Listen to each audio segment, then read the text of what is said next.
Right then, Vish, we will delay no further. Manchester City versus Manchester United in the FA Cup tomorrow at 3 p.m. It's a classic fixture. It's a classic kick-off time. Will it be a classic match or rather one-sided? It will be one-sided, and Manchester United will do their best to make it as terrible an afternoon as possible for anyone watching. Who's not a Man United fan? Yes. Well, also, they're kind of indiscriminate with their misery. You never know, though. Are they going to kind of block it all up? Are they going to stodge it all up? Or are they going to sort of they could just let the goals fly and let us enjoy ourselves? I think by now... They could just let us enjoy ourselves. Let us enjoy ourselves, but by now, like, we are in like the dregs of the Premier League season. Or, it's gone. The Premier League's over, mate. It feels like I tied up my garden a little bit. It feels this is the time that we're kind of just tidying things up so we can enjoy the summer. And this match is very much like that. Yeah, it's the washing of the barbecue. People's washing of the barbecue. You're a man who doesn't go, stays until after chucking out. It's the dregs, mate. No. We shut an hour ago. You shouldn't be here. Let's have another one. Yeah. The pumps are off.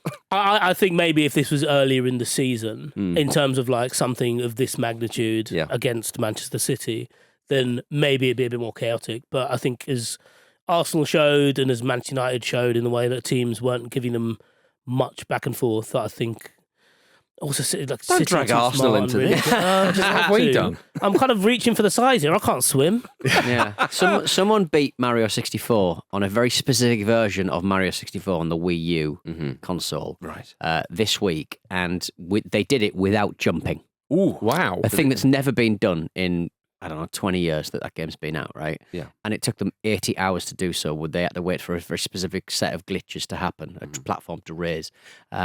And even they couldn't get Manchester United through this football match. I thought you were going to say the cup. I thought you were going to say Lisandro Martinez is going to complete the game without jumping. He's going to be immaculate. Yes. Clean shorts. Just read the game so well. Yeah. Casemiro's done that all season, to be fair. He has, with differing results. Yeah.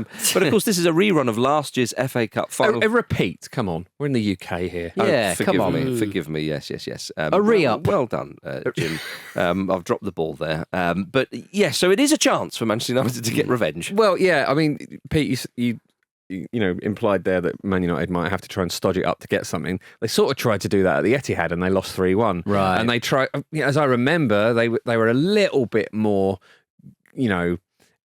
attack-minded at Old Trafford, and they lost that one 3-0. So it's... Do the first one. Yeah, but even in that one, Onana made a couple of genuinely brilliant goal-stopping saves. Did, but they weren't dreadful in that game. We're going back a little bit. And they lost 3-0.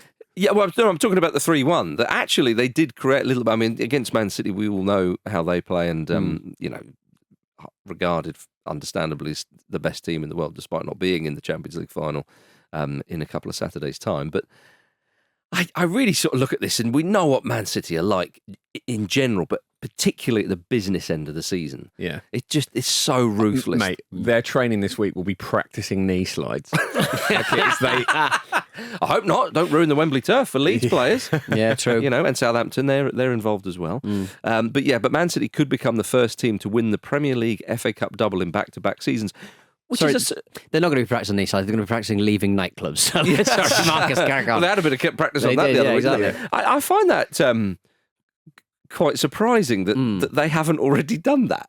Bearing in mind they won a domestic treble not that long ago. It shows you how much we're just sort of numb to their success, right? You just assume that they've won everything. Yeah. For however long, I suppose the treble kind of makes it feel like that a little bit, doesn't it? But it would be a very, very impressive achievement to manage to have got themselves up for that. But it's part of the Pep mentality, isn't it? It is slightly robotic, and that might sound like a criticism, but it's not meant to, because it's how they keep winning things, isn't it? Rodri was talking this week about how he never gets bored of winning things, and I suppose you don't make it as a professional footballer if you're not really, really competitive, and there are levels to that again. And if at the upper echelons, like, you wouldn't get bored, or that's when you start thinking about retiring, maybe. I don't know, but. It's a funny one for United, isn't it? Because they've been handily beaten by them twice already this season, as we've discussed. And I don't really know how you approach this game, because if they give up the chances they've been giving up towards the latter end of this season, they will get battered, like properly battered. So they need a kind of bespoke game plan that's really a bit different from anything we've seen from them this season. Well, that's why I think they'll play as they did against Arsenal. That's why I brought them in at the start, because it was a bit stodgy. They kind of worked at, I suppose, cutting off the usual spaces. Arsenal do their best work in, which is very similar to how Man City play.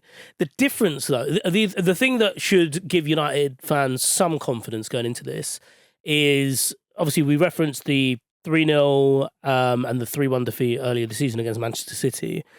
They do have a fitter squad. So there are more people now who could be portioned blame if things go badly. So, well, you know, but with all seriousness, you know, Martinez could start here alongside Varane potentially. Lindelof's available. Mason Mount, who I appreciate hasn't really started his Manchester United career in earnest, really. He's available as well. Anthony Martial. I never thought I'd see him. He's still there, is he? Could be his last game. Unbelievable, yeah. Yes, Almost certainly will be if he features. But he can feature here. And also, you know, Marcus Rashford has got something quite big to play for. You guys covered it well on Lions Watch. You're not surprised that he's not in the England squad for the Euros. It's probably a bit of a surprise that Southgate wasn't even tempted to name him as one of the 27 without needing to name... Or 33. One of the 33 without needing to name him in the 26. If he did an Ademola Lookman, would we all go, Gareth? It would be very, very Rashford to do that, wouldn't it? He does tend to respond to this sort of challenge very well. Yeah. I sincerely hope so. I doubt so, though. But that ultimately is the crux of it from United's perspective. You're reliant on the pride of individuals now, aren't you? Yes. Well, his goal at the Etihad was an absolute worldie, wasn't it? Proper lightning strike. So long ago. Unbelievable. If they can get 4 or 5 of those, there you go. They might lose 6-5. No, you are right to say that. I mean, the fact of the matter is, it's a cup final. It's a one-off game. You know, I mean, obviously we're sort of joking around. Man City are heavy favourites for obvious reasons, as they were against Wigan that time. This is different, though, isn't it? It is, Jim. I'm just trying to find something. I mean, it'd be great if we had egg all over our faces, you know, come Saturday night. Obviously, sign of a good weekend, for one thing. We're going to have one of those parties again, are we? Okay, fine. Not for me. I want Europe. Of course, yeah. There's a lot riding on this for Newcastle, isn't there? One solitary bit of something riding on this match. So, right, we'll get to Newcastle. I'm a Man City man. Because they were, I know you are, you know, you guys stick together. Yeah. Birds of a feather. The blueprint. Famously get on those, But, you know, I only know this from someone at the Financial Times, and I thought he was taking the piss. But, you know, the only reason Newcastle have Saudi owners is because genuinely in certain rooms, they felt left out when people were talking about football. They wanted their own thing as well. Right. And they saw kind of how much people were enjoying it in terms of being part of it. Pathetic. It's nice, isn't it? It's a lovely little toy. Yeah. Jim's takeaway is pathetic. Yeah, it is. Yeah. Obviously, there's a sports watching element as well, but from a man-to-man point of view, it was like. And let's not forget Boris Johnson's involvement. Yes, exactly. I sadly will never be able to forget him. Now, Manchester City, they won't have Ederson for the final. Obviously, that injury he got. His replacement, Stefan Ortega, will be in. And we know what a great goalkeeper he is with those fantastic saves at the Tottenham Hotspur Stadium. It's an incredible journey because like his club that he left season and a half, 2 seasons ago, are now in like the 3rd division in the Bundesliga, which is like insane. So Man City have got to keep hold of him. That's why they got Scott Carlton so long. They're like, you need to be here for a long time. But it's just like he got relegated, but he was just like statistically like the best keeper in the league because he just had a lot of work to do, and he's just like now he's winning league titles and Champions Leagues. Well, it seems odd if you've got a lot of work to do at Man City, you tend not to have. No, exactly. So much work to do. Keep your head on. But he's loving life in England, presumably, because he was speaking the other day about his love for English pubs. And he said he liked the beer, but also a Sunday roast. And I love this because this country, by those who know and those who don't know, is often derided in terms of food and drink and all the rest of it.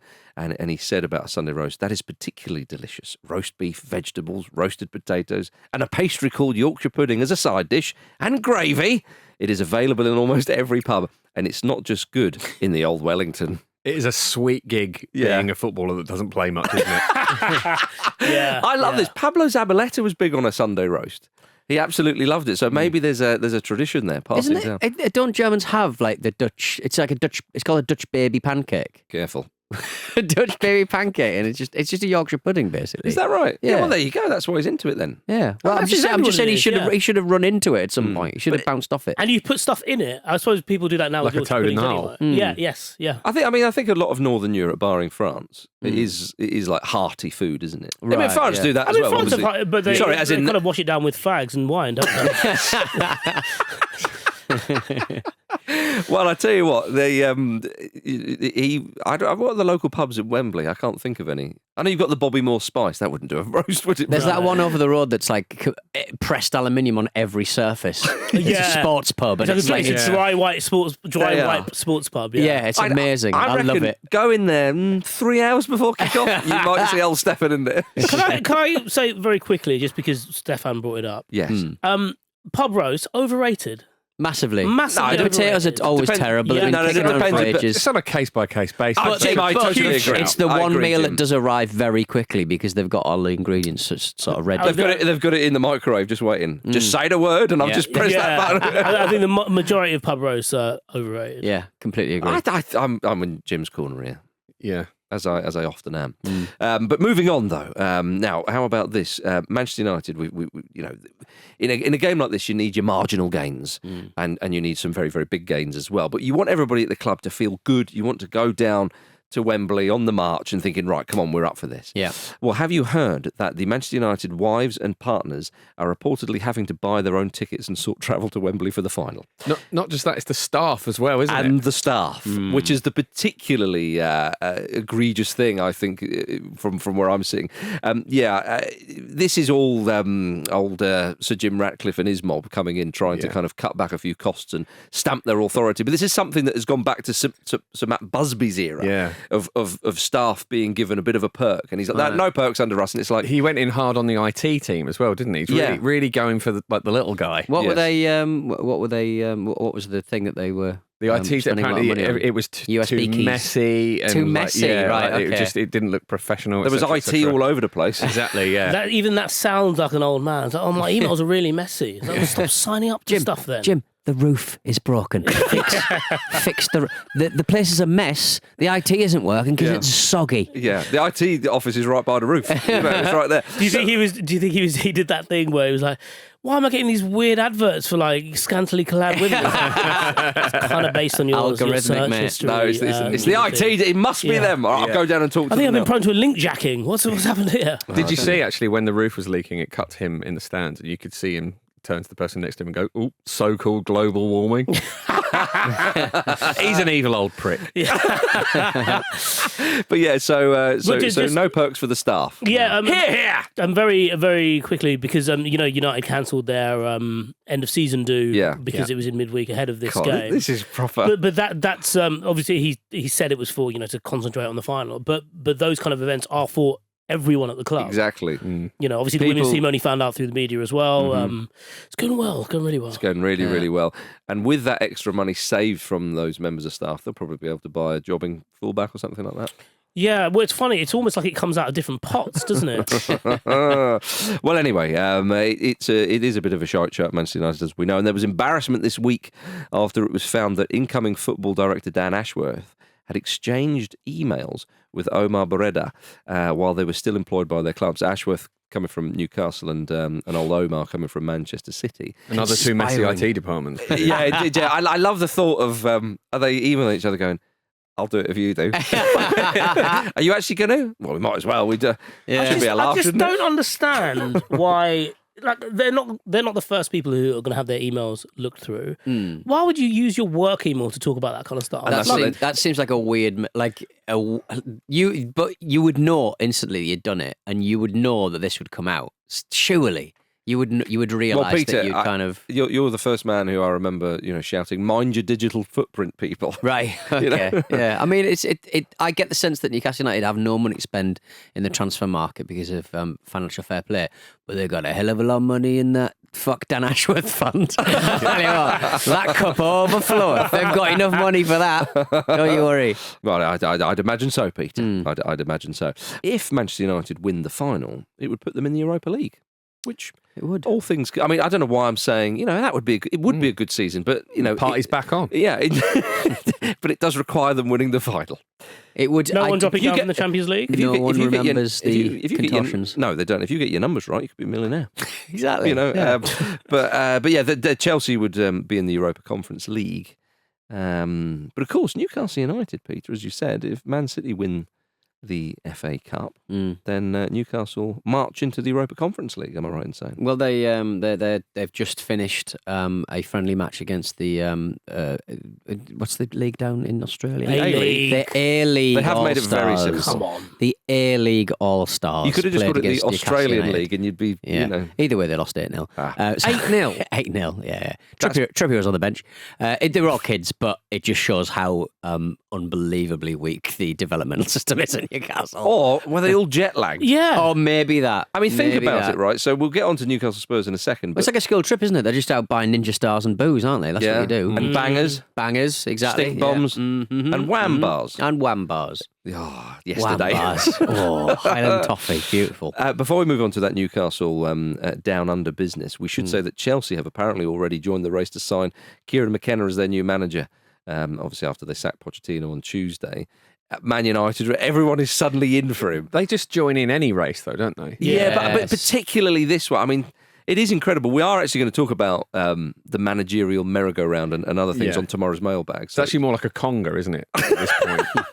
Who's at the front? Carlo Ancelotti? Every available manager. Yeah. Just with, But they're with like- an executive from many, many clubs just joining behind. But Yeah. they're like old new money, though, aren't they? They're kind of like, we've got to be in for this somehow and inflate the price, even though. But it's also like Manchester United seem to do it in the way that they're like the last old money businessman that bought into media. Yes. Yeah. It's like, everyone's doing this, Yeah. and as soon as United buy, everyone else starts selling. Ooh, okay.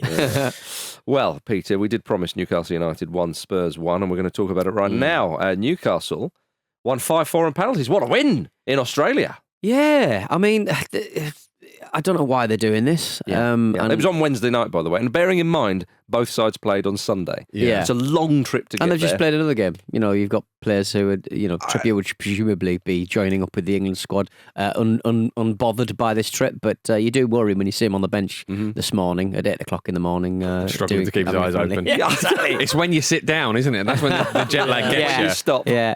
House said the game that was an opportunity to grow the name of Newcastle. They've already got one. Yeah. South Wales. That's right. Maybe Yeah, they're they coming do. for it. They're trying Only got to, overrule it. Yeah. Imagine Big in that Newcastle. Imagine if just nobody had seen it and suddenly there's this copyright issue. So, why did we come here?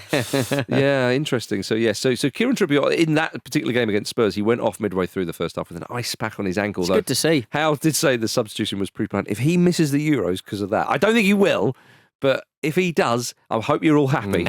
Well done. Yeah. So now, better news coming out of Newcastle things or related things. Steve Bruce has insisted he's ready to return to management. Yes. Come on. Yeah. He said, and this is no surprise, there are some big jobs up for grabs, or perhaps might soon be up for grabs. He said, for a long, long time, I thought this is just what I needed. I never really had a break. Unfortunately, now I think I'm getting under my good lady's feet, but we will see. We'll see if the phone rings over the summer. Is it going to ring, Peter? I don't think it will, but you'd sort of got who's going to take him on, really? I mean, he's done his last Premier League job, you would imagine. I like this new Jane Austen style Steve Bruce. Yeah. He's an author, isn't he? He is, Milady. apparently, yeah. So he left Newcastle, he went to West Brom, Yes. and then he left there. Just keep going. There's loads of these. But you kind of think he'd have to start at the very least in League One, wouldn't it? Yeah. And he might enjoy that No, more. I think he might get a championship job. You reckon? He's fairly well proven at that level. Do you think the But Premier League has the Premier League left him behind? I think we all know that it has, Marcus. Okay. Jim, it's a Friday. Ten Hag Look, he gets might sacked. get a team promoted. He knows up the into club. Premier League. It's a big... Could he be? Even managed? you don't believe it. No. Stop. You don't believe. You started laughing before you started. I want to believe. With Frank Lampard at Chelsea, he just pops back every now and then. Yeah. Brucey at Man United. Well, so Jim Ratcliffe is of Jim Ratcliffe, to give him the respect he deserves, is of that generation where Steve Bruce would have been a legend, isn't he? Yep. So Yeah. Oh, you never know. Yes. But why can't I don't have to believe it. I All we need is you. Yeah. But We why just need can't you he- to believe it. But why Jim can't Ratcliffe he, has called in Ron Atkinson for a chat. why can't he just take like a second in command job like McLaren is happy to do over his career? Yeah, but that is a specialised role though. Sometimes, Yeah. so McLaren is like a very well respected coach. So he actually does it. Whereas Brucey, what's he going to do in that role? I think, but also Brucey loves it, doesn't he? Like he loves being on the shop floor. So that's why I think he would go into management, and I think League One would be. Well, I suppose it depends what the job is, but I feel like there's a generational shift in how teams are thinking now because of McKenna. Let's throw Gary O'Neill in there as well. There are, and obviously Bournemouth did it a while ago with Eddie Howe. Yeah. But it feels like, we might actually have a good manager in our midst, or someone might do as an assistant higher up. So I feel like people are looking elsewhere. Shame. Well, we shall see. We sincerely hope his phone rings over the summer, and it's on the other end of the line. It's none of our clubs. Can't believe we had a sincere chat about that because of I you. know, really. It's really We all felt we were all sucked into it. yeah. Coming up in the second half, we must talk about Ademola Lookman. We've got Bayern and Vincent Kompany having little chats, and the playoff final, of course. See you in a moment. There's no way of dressing up the situation. In honesty, Oldham have won 5-1 because we are shit at defending. Welcome back to the Football Ramble, everybody. That was Dorking manager and owner Mark White. Brucey in. He's a social media phenomenon, isn't he? Is he? That Dorking, bloke. not far from my village in Surrey. Is he just the former all over- home of Peter Andre and Katie Price? Dorking. Oh, okay. Yeah, all the big wigs go there. All the best ones. Oh, they got a mention as well. I thought Brucey was bad enough. Peter, Andre and Jordan. Oh, because Dorking was mentioned. Big Brother. That's got to be his next move, isn't it? Yeah. Brucey. Brucey. Brucey and Big Brother. Bacon, is it? Peter Andre. In the jungle. Yeah. Trying to get bacon Oh delivered. my God, Brucey in the jungle, that'd be great. Brucey in the jungle. How perishable is bacon in the jungle? No. Right, let's go to the Europa League final. I know it was a couple of days ago, but when you get an individual performance like that, it is relevant 2 days after. It will be relevant 22 years after. He will never have a better time on a football field. Yeah. There's just no way. I'm glad you Yeah. specified football field because they did say, "Is this the best night of your life?" And he went, "Yeah, one of the best," Oh. which is superb. I'll tell you something though. Sex. Yes, definitely. It's got to be. Almost certainly. What's better than cutting inside and then rifling one at the right and outside the goal? Goal. He said goal. Yeah. I'll tell you what, Peter. Never has the London borough of Wandsworth been mentioned so many times. Right. How many? Do you feel like you've been cheated out of an England footballer here? I don't. Right. I'm just because he played at England. He won the World Cup at age cap He did, level yeah. for England. But I just love the fact that everywhere it was like he's from Wandsworth in London. Right. Everything, and I was like, Yeah. I live in Wandsworth. Because Wandsworth isn't a place that you would like. Where is he actually from in Wandsworth? Because Well, nobody talks about Wandsworth. Yeah, you know what I mean. No one, It's like no one talking talks- about Brent. Yeah, but it's like it's basically South London, really, isn't it? Because But you they- say Wandsworth now, and people think about the ship and Right. The common. amateur rugby players being knobs. But there are A very, very specific reference there. Yeah, we yeah. might have isolated people saying Wandsworth, but that. Well, it's a bit of flavour as to what Wandsworth is actually like. Yeah. Nah, I On the don't think common. so. It's like it's like a broad Clapham, church. It's Clapham spillover, isn't it? It's a broad nowadays. church. Drinking a can of Pimm's. You get. Yeah. Well, this is the thing, though, right? So you've If you said all don't know that. anything about Clapham, Ben Chilwell. There you go. Yeah. yeah. No, but you're right to say all that sort of stuff. But the way it was going, he's from Wandsworth. It's like it's not that bad. Yeah. I understand where he was from was very humble beginnings, and I don't want to sort of Yeah, no one get thinking, sidetracked. he moved down from Bristol University. But it was the fact that kept being mentioned. Gets to Wandsworth, yeah. I thought you think about it. I tell you, myself, Jonathan Wilson, and we live in Wandsworth. I mean, the talent Yes. that borough has Yeah. produced Don't and stop the football currently journalists of holds. the Are you world. saying it shouldn't be that surprising that he's scoring a hat-trick in a European He's football? learning. Indeed, it is, and the fact is, Jim, that as I live there as well, is that I think that kind of makes me as good as. Yeah. I think Do you know so. what I mean? I think I'm up there with him. But he's put himself in lights. He is now, and it's one of the preferred quiz questions. He is now a quiz question forever. Yeah, Do you know what I mean? yeah. Like Hat-trick, the UEFA last, Cup the final, last right. person, all Europa that League kind of final. stuff. That level ju- of performance. just- L'Equipe gave him a 10. But Only the the first- 18th player ever to get a 10. First goal, just oh, you're not using that goal? I'm going to use it then. Like, kind of just stealing in, whacking it. Are you going to clear that, Mr. Defender? No, you're not. All right, well, I might The as well. third one, chopsticks and then rifling it. It was cracking stuff. It was sensational. The second goal was basically a drill that players across the world practice training all the time. Yeah. And he's done it perfectly in a match, in a final. Like the precision to like nutmeg Xhaka and go through there on the edge of the box.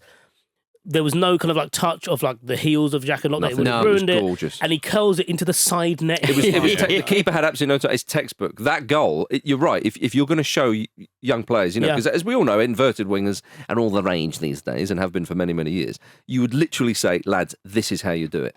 That is, it's as simple as that. And also, with the third goal, you go, right, but also, do be aware that a defender may suss you out if you're going to go one way. So be aware that you might have to go the other way, like this. Yeah. It was stunning. The other aspects to his performance that were really good was little things like, obviously, Atalanta press a lot, and he did that, and he did it damn well against a very, very good team. Yeah. But also, there was a point about an hour in, he's already scored 2 goals at this point, where he gets the ball and there's room to run at the defender, but he has options to his right. Yeah. And no word of a lie, if I was anywhere near that situation, I'd just be going for goal every single time. Well, you'd be hearing, just because of the excitement and the volume of his voice, Ali McCoist in commentary, give it a Lookman! Why is he not giving it a Lookman?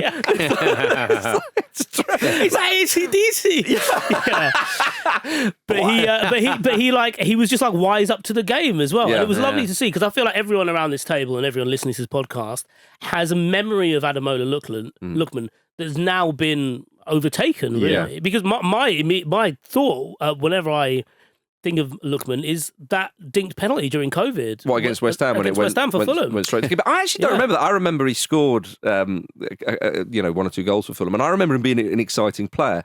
But he's the type of player where you think, where's he going to land? He's on loan there, and it shows flashes of brilliance, but just not quite. And he's obviously found a home in Atalanta. I mean, I think, was it Gasperini himself said, we have been surprised at his level. Not that he didn't say it in a condescending kind of way, but as in, we knew he was a good player, hence we got him in. Yeah. But what he's gone on to do, because his numbers for Atalanta are decent. It's one of the most joyous things about football, isn't it? When a player finds a home like that, and they've always looked like they had potential, and they had flashes of something brilliant, and then it all comes out just at the point where it feels surprising. I think actually Leverkusen have a fair few players like that as well, and their kind of success has been built on that. Yeah.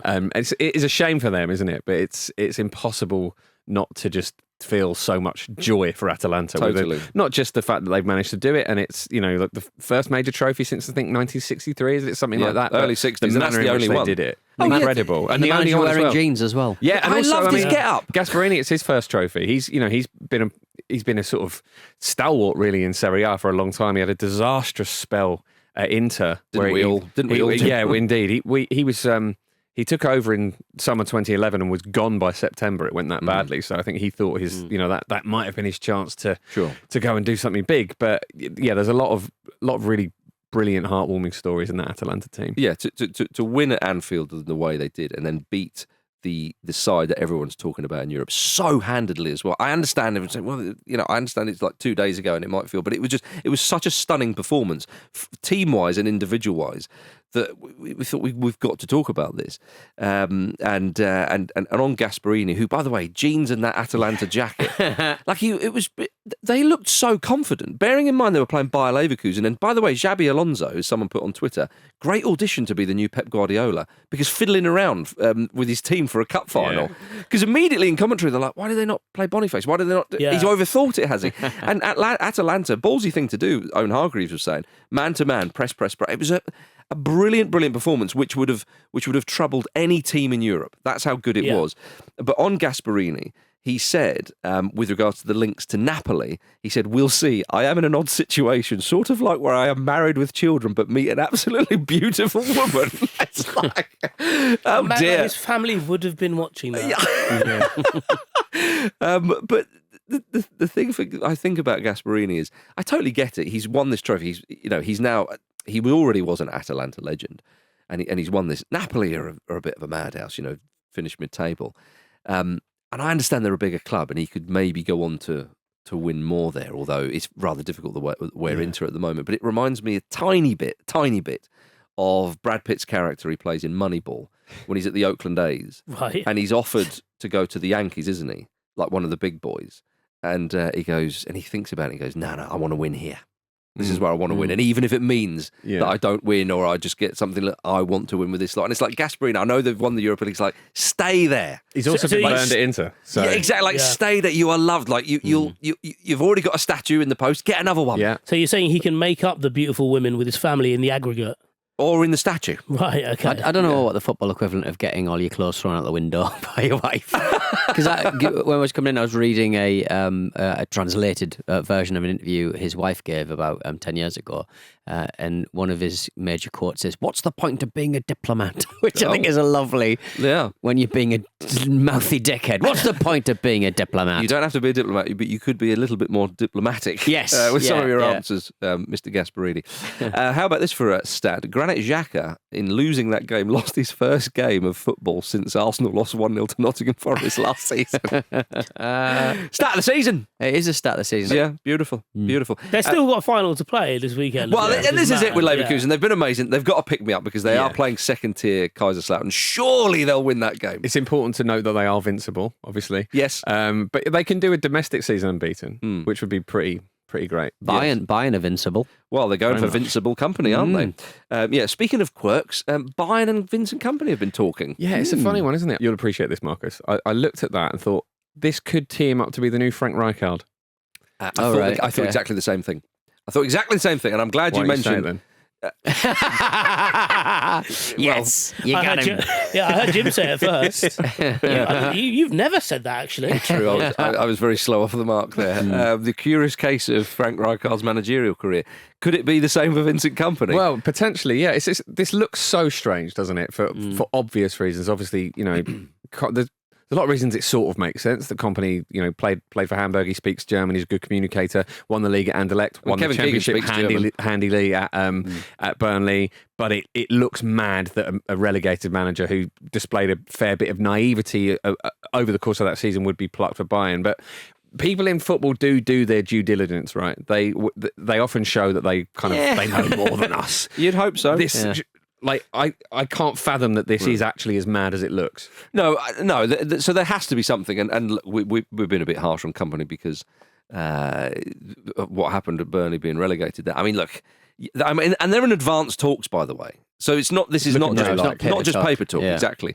Now, Bayern have gone through a lot of names to get to Kompany, we should say. Which is why I'm not entirely sure about the due diligence side, but yeah. Yeah. Well, indeed, and clearly, with Pochettino coming on the market, immediately you think, well, hang on, that's a big-ish hitter, but Manchester United are also keen, again, according to reports.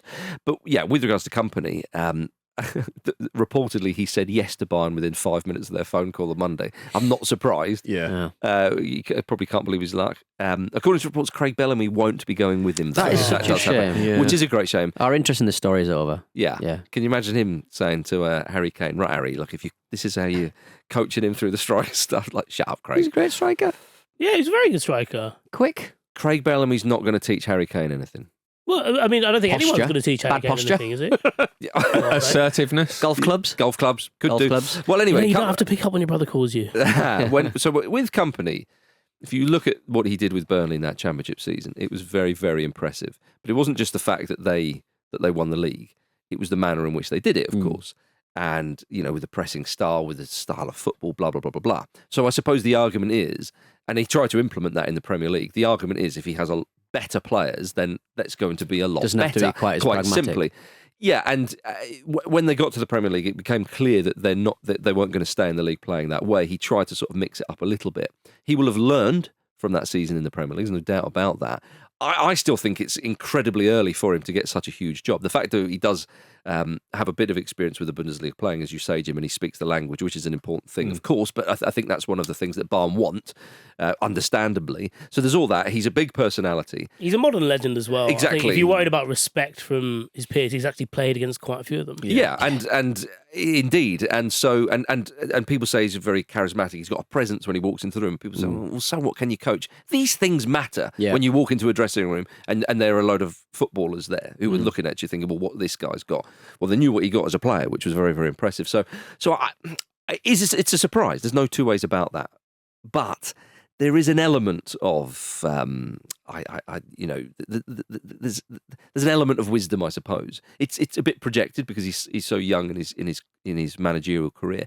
But I can, if nobody wants the job, which is a remarkable situation considering it's Bayern bloody Munich, and they really can't find anybody, they think, right, well, what kind of football do we want to play? Who's playing like that or trying to play like that?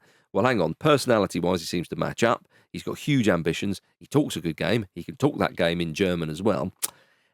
When all's considered, I don't think it's a ridiculous suggestion, but it is a surprise, no doubt. Yeah, I think they would know the style of manager he is because, Jim listed his previous works there.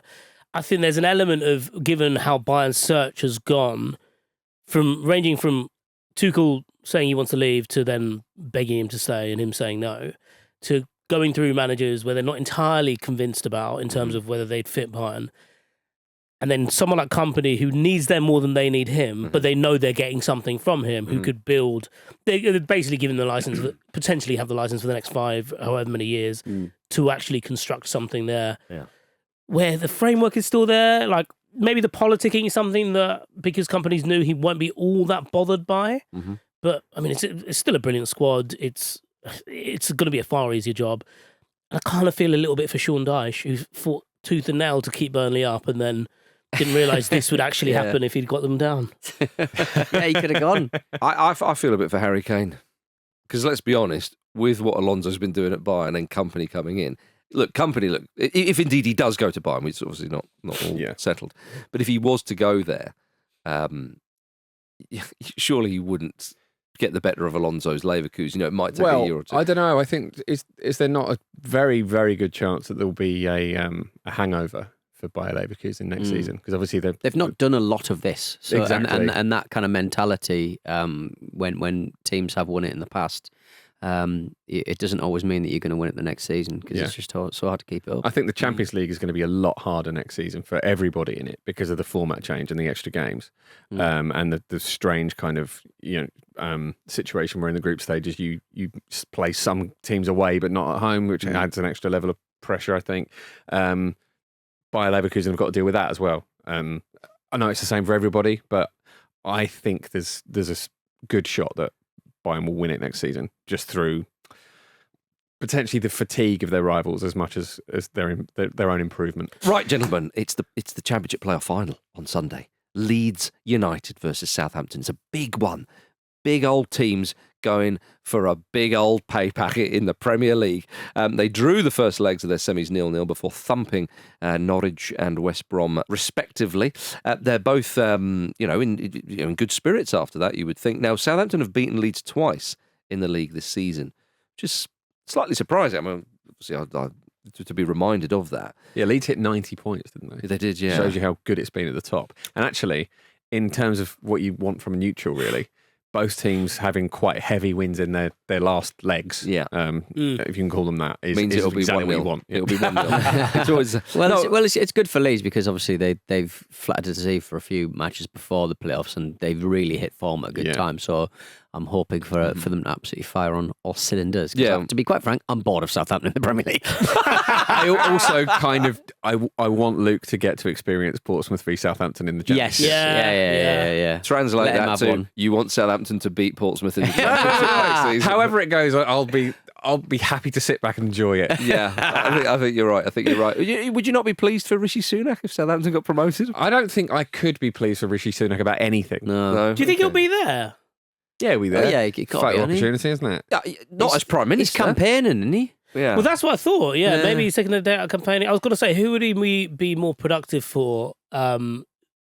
Southampton or the Tory party if he was at Wembley? Because I'm not sure about Southampton, but I feel like it'd be better for the Tory party if he wasn't out there answering questions. Yeah, I see what you mean. Quandary. It very much is. If he turns up, is everyone going to get rained on? If he went, I was going to say, if he sat at Old Trafford, you'd know exactly where he would be sat, wouldn't you? Now Leeds United are in a bit of a funny situation because there are reports that they might have to sell £100 million worth of players if they fail to win promotion. So that's just being reported, of course. So there has to be some element of truth in the whether it's 100 million or there or thereabouts. So for that, blimey. I mean, again, this game is so important anyway. But flipping Nora. Yeah, and they do have the talent to get somewhere near that mark in terms of talent to sell. I suppose it's just about replacing them for another tilt. But well, I think looking at the two sides and going on that really in other bits and pieces is that if Leeds didn't get promoted this season, it would be like quite damning to see how they would shape up going into the new season. Psychologically, anyway, bear in mind, like they in many ways they relinquished 2 promotion positions because when Leicester fell away, they were going great guns, and there was that really enjoyable period of the Championship in the last month, the penultimate month, I suppose, of the season where it felt like any one of those 3 could, or they'd go top in the same round and then leapfrog each other every which way, and Leeds kind of blew it. Yeah. So I think that the way they started again with the playoffs was almost like it couldn't really get any worse. Yeah. But yeah, no, it would be huge if they don't make it. It's the final topic of the season that they need to get right. And Daniel Farker knows how to get it right, doesn't he, Peter? He certainly does. Yes. But is he the man for the Premier League? Well, I think we can all agree that we like him in the Premier League. Sure. I want that head and voice back in the Premier League. Okay. Quite simply. Right. Now, talking of blowing... Talking of blowing chances of promotion and all that kind of stuff, did you see what happened in the Dutch second division recently? So Roda JC, or Roda as I'm just going to call them now, a few weeks ago, in their penultimate game of the season, their stadium announcer wrongly announced that they'd been promoted to the Eredivisie automatically. Fans stormed the pitch. It all went off. It all went off. The promotion rivals at Groningen had scored a 95th minute equaliser to deny them automatic promotion. Now, the Groningen's opposition then scored, apparently, so they were like, oh no, we have done, and then it was chalked off. Right? So this is painful stuff. They then played Groningen on the final day of the season, so it's still in there. They just needed a draw. Yeah, just get a draw. I know you've had your title celebration, your promotion party early, but get a draw. And they lost 2-0, so Groningen are up, automatically promoted. Iron Robin's former side. So they then go into the playoffs, lost 3-1 and then 5-0 to NAC. 5-0! And that was the end of them. And that's what happens when it's derailed. Big game. We know the announcer's like, this is all my fault. I know, yeah. This is all my fault. Shit out of them. Yeah. Do you think after the 5-0 loss at home, did the announcer go, we're not getting promoted? You think you still turn up for work after they lost the first leg 3-1? My fob doesn't seem to be working. What a shame. That is a sickener. There's some WWE themes. Oh my goodness. Send people home happy. In the highest possible degree, that is an absolute sickener. So yeah, what a way to finish Friday's show. Of course, no Jack's Encyclopedia this week. Why, because it's Friday? Or it's seasonal, isn't it? The season's done. Do it every Friday, don't we? Yeah. Bit weird. Vish, stop being naughty. Yeah, it's fine. It's fine. Yeah, it's fine. Yeah, people might have listened for it, but it's all right. It's the close season. You've got to go back. You've got to go on holiday, Vish, and you've got to come back to pre-season firing on all cylinders. No, I'm going to stumble out of a club tomorrow. You'll all see. Also, Luke just bought the copyright for it, so we have to Football Weekly. Yeah. God damn it! He's got his title belt. The invincible Jack's Encyclopedia. Cheers for watching another fantastic clip from the Football Ramble podcast. Make sure you click like on this video and subscribe to the channel, which means you will not miss a single upload.